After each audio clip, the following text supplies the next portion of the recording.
The National Weather Service in Peachtree City has issued a flash flood warning for Rockdale County in north-central Georgia, southwestern Barrow County in north-central Georgia, southeastern DeKalb County in north-central Gwinnett County in north-central Georgia, northwestern Walton County in north-central Georgia, northwestern Newton County in north-central Georgia, until 1:15 p.m. Eastern Daylight Time Friday.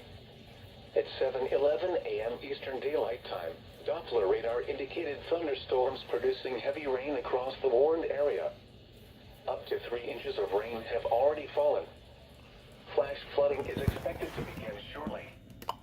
Some locations that will experience flooding include Lawrenceville, Conyers, Winder, Snellville, Buford, Lilburn, Loganville, Auburn, Stonewall, Wait, what? Dacula, Grayson. We got a coastal flood warning? Walnut Grove, Bethlehem, Between, Carl, Lakeview Estates, Georgia International Horse Park, and Kendler McAfee. Turn around, Don T. Drive. I can't get over that, how it's Don T.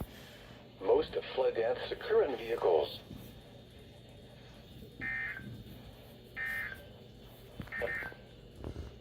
A severe... Thanks for the statement on how most flood deaths occur in vehicles. That really helps me out, but I'm kidding. But what the fuck? Why do I have a coastal flood warning? Okay, I guess I'll accept that. Anyways.